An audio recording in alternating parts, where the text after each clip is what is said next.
Oromoon especially ummanni keenya Arsiisi komando waan kana gadi qabee of keessatti of laaluu qaba.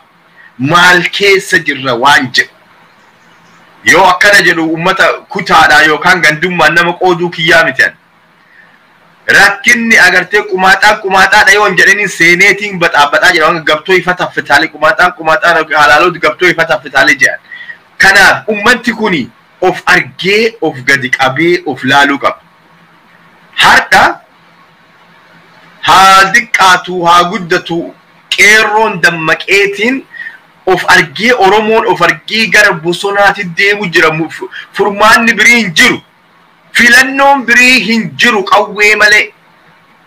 Diina mana kan kee dhufeetiin ati manaa si baasee mana hidhaa si baasee ajjeesa. Torbaan tare keessa ilmaan Oromoo naannoo Madalloo Mannaasitti gara Nageelle yookaan Gannaalee deemaniitiin ijoollee daldalatan motorsaayikiliidhaan deemanii dachaan akka jiraniin qabanii gara nama 10-15 qabanii hidhan. Shanee bira deemtanii dachaasan jedhanii hidhan.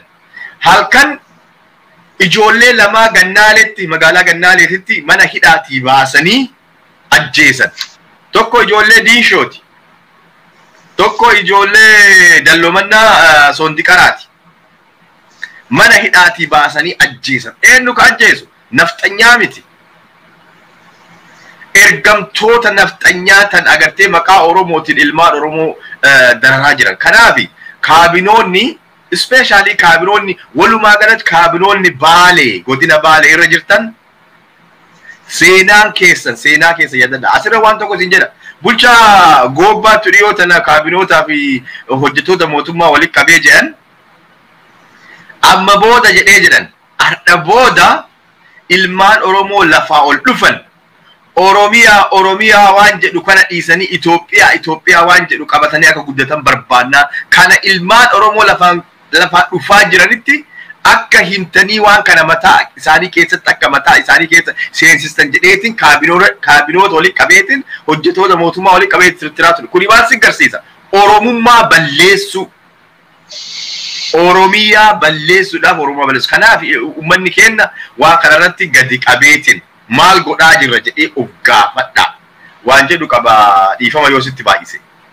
Baay'ifne jamu galatoomii hedduu galatoomii waan guddaa kaaftee wanni hedduun nulleen keessa jirru hanqinni nulleen warri ummata kanaaf sagalee ta'uu dandeenyu sagalee ta'an jirre waan atamma dubbattu kana anamma akka kiyyatti nama silaaga tokko hordofaa ture waan hedduu waan achi garasitti ta'u godinaalee Oromiyaa guutuu keessatti ta'u akkuma maqaa silaa akka kiyyatti Oro 360 yoo jedhu Oromiyaa guutuu aga dandee silaa waliin ga'e information guutuu rakkoo uummanni kun keessa jiru sagalee uummata kanaa ta'uudhaaf kaayyoon kiyya jechuudha. Amma ijoollee lamaa akkanatti ajjeesan tana amma sirraa dhaga'u jira. Kabiraati kan si gaafachuuf waan keessa jiran kan oduu qabu kasii himu jiru ijoollee tokko mucaa tokko ammoo ka gara bulluqa harsuun irraa qabanii achirraa osoo tuman hangeetuu fidan. Ijoollee shan ijoolleen sun. Ijoollee shan keessaa lama ajjeesaniiti sadi hafte. Sadiin hafte san keessaa tokko waan jedheen jedhamni beeyta. Ani isin nan qabne jabinni keessan nan qabne beelofnee mana firaa seennee harka duwwaa mana firaatiin nu qabdanii na ajjeesinaa na dhiisaa jedheen jedhan. Amma hidhaa jirti ijoolleen sun. Waan akka malee garaa nama balleessu. Mana namaa dhaqanii mana namaatti qaban ijoollee tana cufaysii. Tokko magaala Mangeetuu keessatti tokko ammoo achumarraa lafuma dhiyoo takka maqaa irraanfadhee ganda tokko hangeetumarraa naannoo Mangeetuu san ummanni kennamee akkamitti waraana isaaf gabbaa'e isaaf bosona keessa jiru dabarsee maaf kennuun barbaachise yoo jenne ummanni ufii isaatiiyyuu anuu lubbuun jiraadha anayyuu yoo tanaana dhagaan anaana dhabamsiisan na ajjeesanii garte faayidaa illee argateeti miti ummanni wanni dabarsee kennutti illee jiru faayidaa kanallee lubbuu ofiitiifuu jiraachuuf furmaanni tokkochi jiru ka humna qabu gabbaa'ee hidhachuu ka humna hin qabne waan qabuun deeggaru kun kan hidhanne ka deeggaru illee hin dandeenye icciitii waraana bilisummaa Oromoo icciitii woboo qabu icciitii diinaa yoo arge yoo qabaate woboo hin gayu wanni deeggarsi karaa hedduun danda'a. Wanni ummata Oromoo kutaalee cufarraa eegamu kanuma wanni guddaan. Awwee malee furmaanni Oromoo baasaa jiru tokkolleen hin jiru. Eessatti jalaa galla qabsoo Jawaar Muhammad irraa galatan argatiin qabsoo karaa nagayaa Dr. Mararaan irraa galatan argatiin Baqqalaa Garbaa irraa galatan argatiin abbaan fedhe osoo Itoophiyaallee mataa baadhatee deeme Oromummaa isaatiin galatan argatu. Itoophiyaa duruu numatu mataa gubbaa baate asiin gahe. Yoo Oromoon mataa ofirraa lafa keette Itoophiyaan jedhaniin jirtu. Kana tokkoon ilmaan Oromoo beekuu qabaata. Itoophiyaa mataa baannee matan nu fincooftu tana ofirraa lafa keennee Oromummaa teennaaf Oromiyaa teenna qabannee yoo wal ijaarree wal jabeessine dhagaa Mallas Zeenaawii biyya keessa bittanneessee deeme waan OPDO jedhamu kana yoo ofirraa caccabsine Oromiyaan naga taati kanuma itti dhaamadha. Mee ammallee achumatti Baalema keessa siin deddeebi'a. Mee waraanni bilisummaa Oromoo akka bosona Oromiyaa kutaalee cufa zoonii cufa keessa jiru nu osoo hin taane kaadiree biltiginnaatti ragaa bahu jira. Sanbira dabarteeti waraana ijoollee akkasi qabde san irratti miidiyaan isaanii afaan garagaraa dubbataa ture arga. Tokko Waltaa fi OBN akka lola irratti booji'an gabaasa. Taayyeen Faayiluu Addunyaa Faayiluu Gonfaa kaadiroonni Taayyeen kijiba oomishee itti kennu ufii isaaniitii TPLFin maaliif waliigaltan waan jedhanii wallolanii lola sanirraa kaaniiti galanii gara ummataatti makamanii jedhan maqaa isaaniillee nu dhayanii keessaa lama kun ammootu lama ajjeesanii jedha. Dubbiin jaraa akkana wal dhoofti kijibni isaanii yeroo cufa akkanatti kijiba akkanaatiin ummata burjaajessuu barbaadan.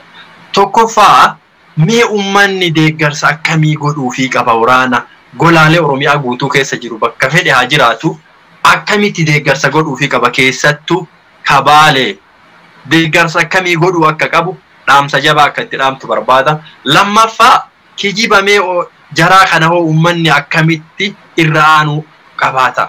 Mee dubbii tana gajjabeessitti naayi. Tokkoffaa soogidda ofiitaatumi yookaan dhagaa ta'isan. Ummanni Oromoo waraana bilisummaa Oromoo ofii isaatii jedheetiin deeggaruu qaba. Maali yoo jenne amma booda wantummaan ati si baasu takka hin jirtu. Ati mana teettullee ima duutu. Hidhamtullee hidhaa fuudhaniitu waan si ajjeesanii si darban.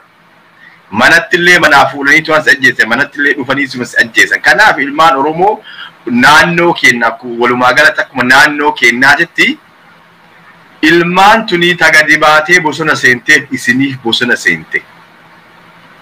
Yoo dandeette deeggari. Yoo hin dandeenye ammoo afaan kee qabadhu akka Rabbi gabrummaa sitti kenne sanitti gabrummaa kee baadhuutii nafxanyaadhaaf ergamii taa'i.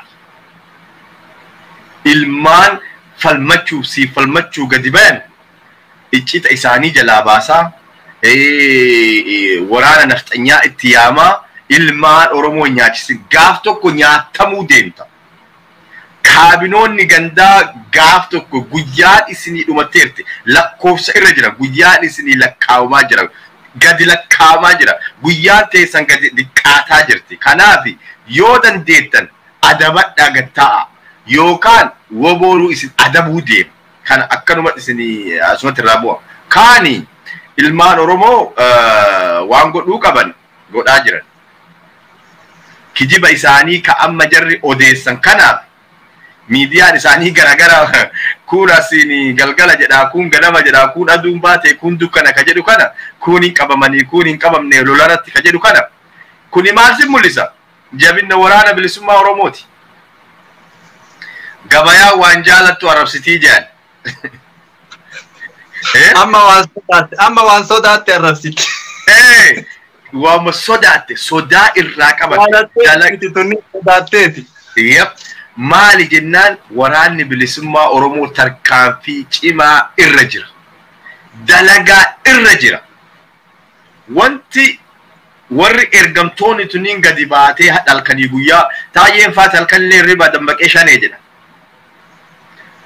Haayiluu Addunyaa bar tunniin amma akka hangaasaa fa'aa akka maalii kunniin amma shaqaxa ala kana agartee mallaqaan bitamee gale kanneen dhiisi.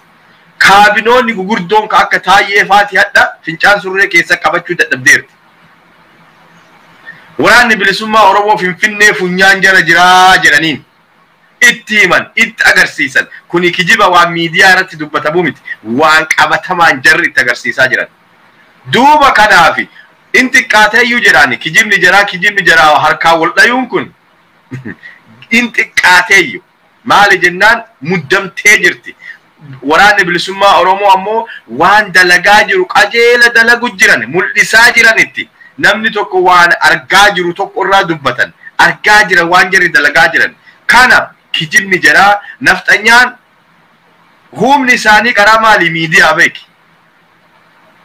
Nafxanyootaa fi OPDO wanni isaan afuufaniin qabsoo wanti isaan TPLFin hangadhaa cabsinee nalala akkana goonee maalii goonee juntaa barbadeessinee daaraa bubbeen fuute ta'ee jiraa jedhan miidiyaa gubbatti jedhan.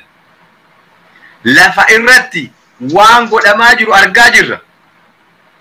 Wanti waraanni TPLF jara bilisiginnaa godhaa jiru argaa jira uummanni Oromoo. Same thing akkasuma waan waraanni bilisummaa Oromoo dalagaa jiru Oromoon hadha haasaya Taayyee eegu waan waraanni bilisummaa Oromoo dalagu arguudhaaf haasaya Taayyee laalu haasaya Haayiluu Addunyaan eegu haasaya Haayiluu Gonfaan eegu maali jennaaniin qabatamaan ilmaan isaaniitu keessa jira.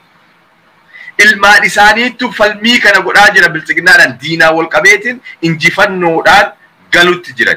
Kanaafi haasoin isaanii kun akkanuma miidiyaa irratti akkuma baratan iyya malee uummata akka inni lafa gadi buutu akka jiru. Garuu nama tokko burjaajeessuu danda'a.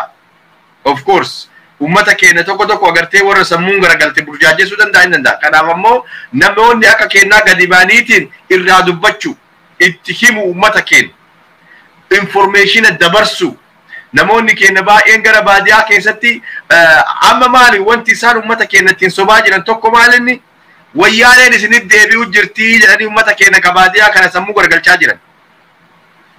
Wanti hadha uummanni keenya gadi bayeetiin dheengadda gaafa Jawaar Mahammad jedhame gadi bahuu didee uummanni kun hiriira bayeetiin falmachuu didee hadha wayita jarri eegee keessa ol dhiittee jaarsa ganna 20 gadi baasteetiin luka addaan qabi mataa akkana godhi jettuun kana maaliif gadi baye uummanni kun hubannoo dhabuu irraayi. Wanni jara jedhaniin ganda keessan eeguu qabdanii wayyaalee isinit deebi'u jiraa jedhaniitiin.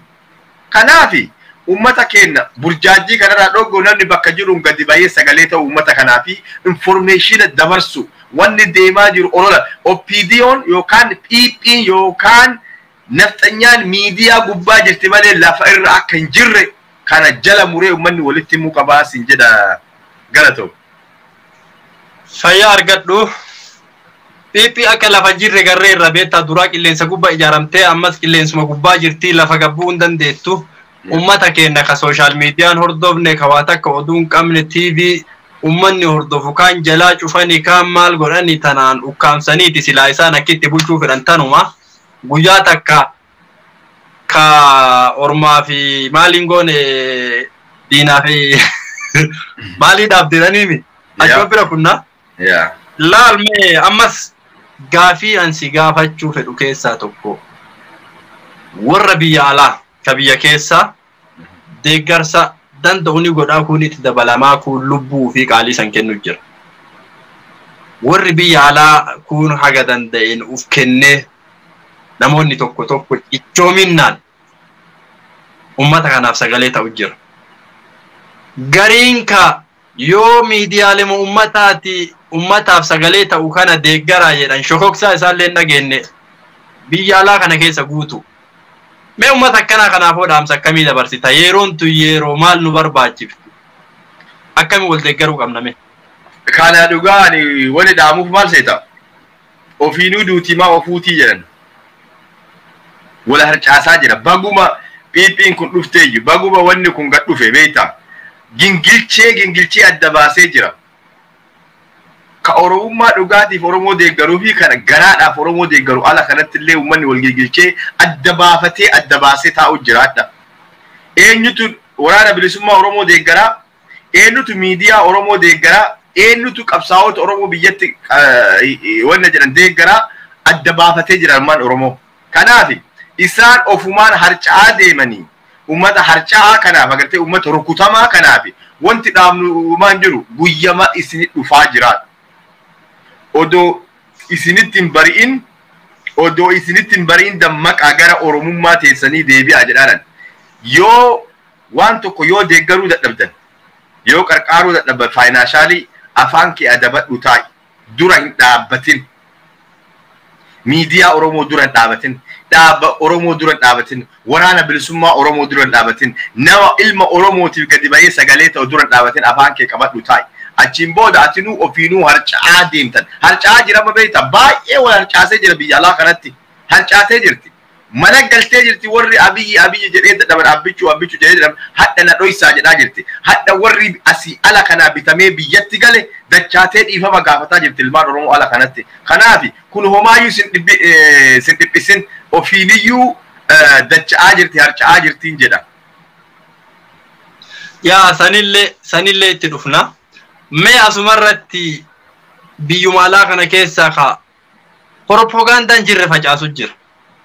Propaganda fakkeenyaa fi akkamitti TPLF fi uummata keenya akkas goote sanii fi waraanni bilisummaa Oromoo akkamiin waliigala waan jedhu.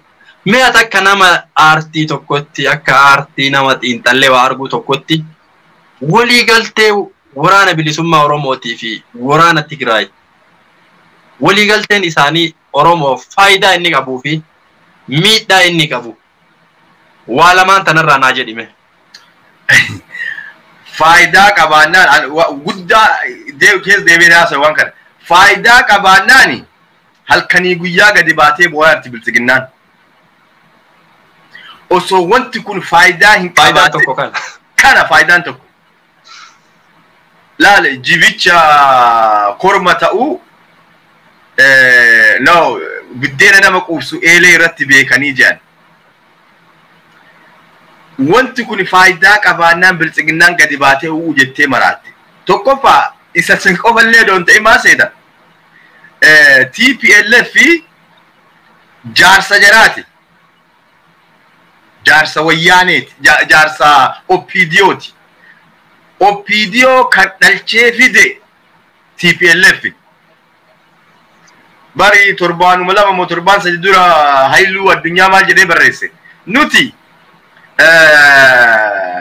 yoo waliigalallee TPLF waliigaltee goona malee ummata Oromoo ummata shaneedhaa fi yookaan ergamtoota yookaan girrisaadhaanii waliigaltee dhuunuu jedhe maal sin mul'isa kun jaarsa kenna ka duriitti deebina malee ka duraan dhiyoo tana xalaaqne kanatti deebinaa nuti Oromoo hin feenu jedha soo kanaafi bu'aa qabaannaani jara iyisiisaa jira bu'aa qaba jechuun bu'aan isaa maali amma mul'isaa jiran kunoo kanuma bu'aa inni qabu bu'aa qabaannaan iyyuu jarri iyyaa jirti ammootiyyuu wanni jarri of laaluu qabdu hadha jarri eessa jirti milkeessaa midhaagaa bara kaleessa gabbayeetiin nuti ati gaafa duraa wayyaanetu lugaameetiin akka fardaatii yaabbatee ergataa ture itti dhufna sanniin illee hadha ammootu nafxanyatu ergataa jira kanaafi TPLF miti ammoo maqaan beektaa garaagarummaa qaba TDF fi yes ka waliigale malee TPLF miti TPLF fi abiyyi garaagarummaa hin qabdu saantimii wanti takkaati garaagarummaan qaban TPLF warra ummata keenya fixaa bahisanii fi TPLF kophaa isaaniiti miti ka Oromoo fixaa baati ummata keenya gandatti ka fixaa bahee beeyta ganda keenya ka dhufee ummata keenya fixaa bahe achirratti dubbii Baqqalaa Garbaa takkas yaadachiisa yeroo afur na hidhanii jedhe bara yaadigi yeroo arfanuu kana jedhe OPDO jedhe ammaan kana deebi'anii ammaan kanallee aangoo gubbaa jiranii itti deebi dubbite.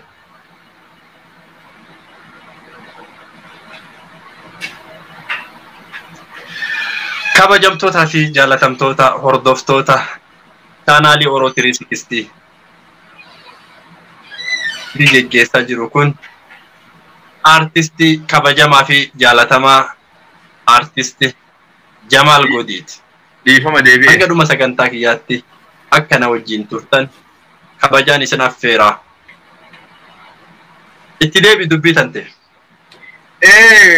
Dhuga makaawwanni Baqqalaa Garbaa jedhe beeyta ana oppiidiyoon na hidhee wayyaaneen nan hine jechuun sun ganda keenna keessa namni deemeetiin wayyaanee ganda keennarra masakee fideen oppiidiyoon warra afaan Oromoo dubbatu bitamtootuma kana. Kanaafi ardha ammootu as gargalaniitiin isaantu akkana nu godhee ganna 27 TPLF ummata keenya nyaataa turte ummata keenya kana goote ka jedhu kun walumaan xuuxataa turan. Garaagarummaan hin jiru, garaagarummaan isaanii hadhallee bare saluma waggaa 27 caalaa gidiraan hadha ilmaan Oromoo irratti dhagayaa jirti yoo dhugaa dubbanne. Waggaa 27 caalaa gidiraan ilmaan Oromoo irratti dhagayaa jirti. Nama afaan Oromoo dubbatutti mana hidhaati si baasee si ajjeesee si darbaa jiraadha. Bare addabaabayitti Dambidoolotti mucaan addabaabayitti haadha isaa duratti ajjeesani gaafa TPLF bare hin ajjeefamne akkasi namni addabaabayitti yoo itti kana jedhu TPLF waan bareeda nu dalaydee jedhaan jiru namni akka misunderstanding goone. Galatoom jamu. Yaa itti gaafatamummaa yoo ka jiraatu taate TPLF akka artistiin keenya Umar Suleiman Baane ka qe'ee keenya beeku ka keessa keenya beeku kennuman nutti hin galee akkuma inni jedhe sani namni jabaa keenya beeku beekaa keenya ka beeku goota keenya ka beeku kama nuti keenya jennuun kana kama diina nutti ta'e kana itti gaafatamummaa parsantii 90 namni fudhatu waan Oromoo irra ganna 30 amma 27 ka TPLF taa jennu ka bara yaadigaa jennu ganna 30 isaantu itti gaafatamummaa fudhata. Tana dhaloonni kamuu beekee lafa kaawachuu qaba. Gaafii xumuraati jamu sa'aatiin kennallee gara dhumaatti deemu jira. Gaafiin kiyya ka xumuraa warri gaafa jijjiiramni dhufe san jijjiiramni raajii sitti ta'e sun dhufe mootummaa kana deeggarradhee biyya alaatti illee gigissee galee biyya keessaayis warri dur moggaa taa'ee ilaalu hayyoonni hedduun gara mootummaa kanaatti dabalamuun warri duraa qabsoo miila lamaan keessa dhaabatee gara lachuuyyuu qorii lamaa keessaa nyaatu sirna nama nyaataa kanatti galuun ammoo ka dhugumaan yookiin mootummaa kana ummata kanaaf hojjetaa ilmaan Oromoo ta'ee itti dabalame ka dubbiin akka inni yaade san ittiin deemin ka keessaa gara ummataa deebi'u jiru jira. Warra as deebi'e kana akkamiin simanna? Warra achi keessatti hafee ammallee Oromoo maafichisiisu Oromoo lafarraa dhabamsiisu haga dhumaatti hojjedhadhee taa'u kana hoo maal jennaamme jedhii waan jettuun. Ani warra agartee of argeetiin as deebi'e kana dhiifama ilmaan Oromoo bayanii miidiyaa naa gaafatanii yoo gaafatanii jedhanillee qabsoo Oromoo keessa seenanii borcuun qaban. Haa ta'anii jiru ofii jiraatan. Isaan ergamtuudha. Warri hadda dacha'aa jiru sun maal si fakkaate? Especially warri ala kana Ameerikaa irraa, Kanaadaa irraa yookaan ammoo Awurooppaa irraa gale warra Jawaar Mahaammaditti magaarajaa duubaanii rageessuudhaaf gale.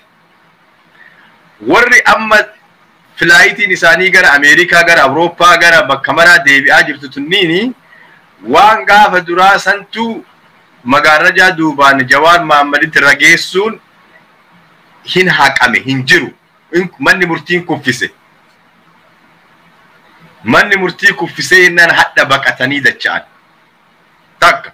Lammaffaa wanni ala kanaa biyya achitti nyaataa turan suni mallaqni sun namtichi ta'u ofiitiif iyyuu lubbuu keessa jira. Ergamtoota dhiisii warra hojjettoota mootummaatiyyuu waan kafalu dhabee jira. Mallaqni akka gaaf duraa sun ta'anii ilillii hoteelii ta'anii nyaatan sun hin jiru hadda.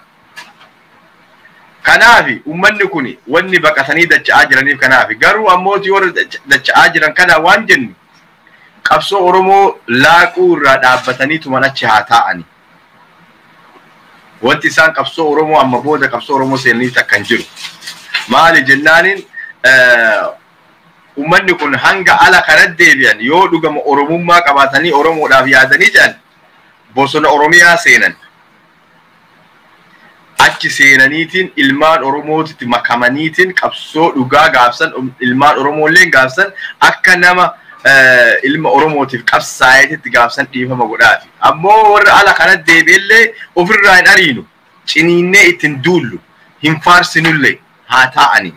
Qabsoo Oromooti moonaa qabsoo Oromootitti akka hin seenne kanumaan jedha ulfaadhu.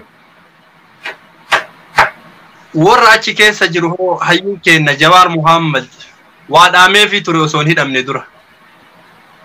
Gariin ammaa ari'amtanii jedheen. Garii yookii ufii keessanii jibbitanii keessaa baatanii jedheen. Gariin ammoo akka itti baatan dhabdanii kateettanilleen gara ummata keessanii deebi'aa jedhaa dhaamsa agasii dhaamee fi ture. Fakkeenyaaf haasaa Dr. Milkeessaa dhiyoo tana dhageette. Namni tun nama dhugaan barate. Nama barnootaan itti dabalame malee akka kaadiree kijibaan aangoo argatee miti. Warri hardhaan tana godinaalee Oromiyaa hedduu keessatti ummata keenya ajjeesisiisaa jiru. Mana hidhaatii guursisee ilmaan Oromoo ficcisiisaa jiru. Ammaan tana laal akka bulchitoota godinaatitti guutuun isii labsii dabarsiteeti waan ilma bosonaan shakkitanii woboo dabalamaaf shanet dabalamaa shakkitanii yookiin shanee keessaa qabdan wanni hitaniif hin jiru tarkaanfii dhumaarra fudhadha. Dhaamsa akkanaattu darbee fi jira bakka jiru. Hangeetuu keessatti ijoollee sanniin kaajjeese bulchiinsa aanaa saniiti. Ragaa itti qabnallee. Maqaa isaa maqaa isaa waan akkanaa kanatti jira. Ummata jalaa wanni dhokate takka illee hin jirtu. Ummata rabbi jalaa wanni dhokate hin jirtu. Ummata jalaallee wanni dhokate hin jirtu. Ragaa guutuu nu bira gahee jira. Kuni rakkoo takka illee hin qabu. Jarri har'a itti fakkaatte aangoo harkaa qabdi, ibidda harkaa qabdi. Gootummaa guyyaa wanni kuni cuftu harka jalaa irraa fuudhamu fagoo miti. Guyyaan isaa seera fuulduratti mul'atanillee fagoo miti. Ammootu ufaa qusatanii diina jennee Amaaratti yookaan wanni galchuu hin dandeenyu numa keessaa gabbaa wanni isaan jiraataniif ammoo garaa isaanii takkatti waan jiruun biraa jirtu ittiin fakkaatu. Kana mee dhiisaniituma as garagalanii uf laalanii badii ummata kanarra raawwatamaa jiru kana mee afoo haa dhaabbatanii. Ummanni kun gara tokkollee isaan hin darbu yoomillee ammoo ummata kana fixanii waan aangoo irra turan kan itti fakkaatu suni dogoggora guddoo ta'uu dhaamaa fi jamu artistii keenya kabajamaa fi jaalatamaa ani gaafii kiyya waan si hadhaaf qopheeffadhe xumuree jira. Guyyaa biraatti walitti deebinee dhimma saba keenyaa irratti haala jiruuf jireenyaa haala ikonomii haala siyaasa saba keenyaa waan hundarrattuu akka waliin mari'annu abdii qaba. Gara dhumaatti mee dhaamsa qabdu yoo jiraatte waan kana kaasuu qaba jettee wanni yaaddoo jiraate daqiiqaa xiqqoo qabnaa. Wanni ani itti dabaluu fedhu wanni biraan jiru dhugamaaniyyuu amma wanti guddaan namticha bulchiinsa aanaa harannaa bullu kan ijoollee san fichisiise maqaan isaa Huseen Billaayyee Waaqoo jedhama.